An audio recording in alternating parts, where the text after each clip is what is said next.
आने वाले market corrections और क्रैशेस बहुत पैनिक क्रिएट करेंगे। 2026 में KSE 100 इंडेक्स ने 1,90,000 पॉइंट का मार्क क्रॉस कर दिया। अभी रिसेंटली 29 जनवरी को मार्केट ने 6,000 पॉइंट्स की फॉल दिखाई थी और सोशल मीडिया पे पैनिक क्रिएट हो गया कि अब क्या होगा। बट इन रियलिटी अगर हम परसेंटेजेस में बात करें तो ये बेयरली 3.1% की करेक्शन बनती है। अब यही 6,000 पॉइंट की फॉल अगर 2025 में आई होती, जब मार्केट 1,13,000 पॉइंट पे थी, तो वो 5.3% की करेक्शन होती। 2024 के जनवरी में जब मार्केट 62,000 पॉइंट्स पर थी तो 9.6% की करेक्शन होती। 2020 के जनवरी में एट 41,000 पॉइंट्स 14.5% की करेक्शन होती।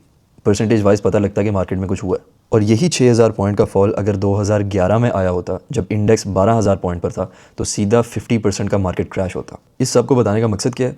You need to learn to calculate in percentages. अब इसमें मेरा सवाल यह है कि व्हाई डू यू पैनिक? 2023 से 26 का जो बुल रन है, इसने लोगों को इस डिल्यूजन में डाल दिया कि मार्केट कभी नीचे आएगी नहीं। और क्योंकि it has been a historic bull run, 2 से 3% भी अगर मार्केट करेक्शन लेती है तो लोग घबरा जाते हैं। अब आपने बहुत सी वीडियोस में सुना होगा कि पिछले 28-29 सालों के अंदर KSE 100 इंडेक्स ने 750 पॉइंट से लेकर इस साल 1,90,000 पॉइंट्स टच करती है, जो कि 25,000% की ग्रोथ बनती है। एंड दैट्स ट्रू, बट इसका ये मतलब नहीं है कि लास्ट 30 ईयर्स के अंदर कोई करेक्शन या कोई क्रैश ही नहीं आया। In fact in the past 30 years, एक नहीं, दो नहीं, तीन नहीं, there have been 7 major crashes, 7 बार 50% तक या उससे भी ज्यादा का फॉल। फिर भी आप इंडेक्स का ग्राफ देखो तो ओवर 30 ईयर्स आपको एक्सपोनेंशियल ग्रोथ ही दिखाई देती है। अब ऐसा क्यों होता है? Because when you start analysing तो आपको पता चलता है कि करेक्शन और क्रैशेस 2-2, 3-3, 4-4 महीने लास्ट करते हैं, रिकवरीज 2-2, 3-3 साल लास्ट कर जाती हैं। अब अगर मार्केट 2 लाख पॉइंट्स पर पहुंच जाती है और तब एक क्रैश आता है लेट्स से 50% का, तो the index will lose 100,000 points.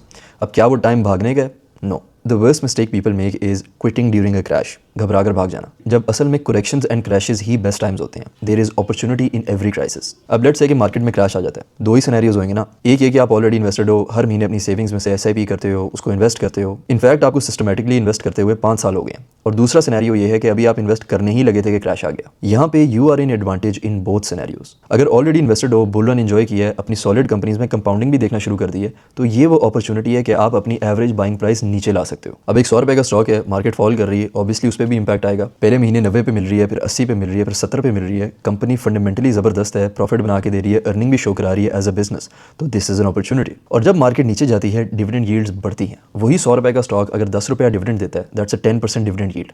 90 रुपए का हो गया है, अब 10 रुपए का पे आउट का मतलब है 11% डिविडेंड यील्ड। याद रखो मैंने शुरू में क्या कहा था, ऑलवेज कैलकुलेट इन परसेंटेजेस। दूसरा सिनेरियो, मैं इन्वेस्ट करने ही लगा था कि मार्केट में फॉल आ गया। That quite literally is the perfect start. In conclusion, market crashes पहले भी आए थे और आगे भी आएंगे। ये फॉल्स परसेप्शन के मार्केट ने ऊपर ही चढ़ते जाना है, सिर्फ एक डिल्यूजन है। जिस इन्वेस्टर को ये पता है कि वो अपने पोर्टफोलियो में कौन सी कंपनीज एक्यूमुलेट कर रहा है और क्यों कर रहा है, उसको ये फर्क नहीं पड़ता है कि मार्केट नीचे जा रही है, ऊपर जा रही है, दाएं जा रही है, बाएं जा रही है। And historically the biggest investors like Warren Buffett और पाकिस्तान में आरिफ हबीब ने भी क्रैशेस में ही एक्यूमुलेशन की है।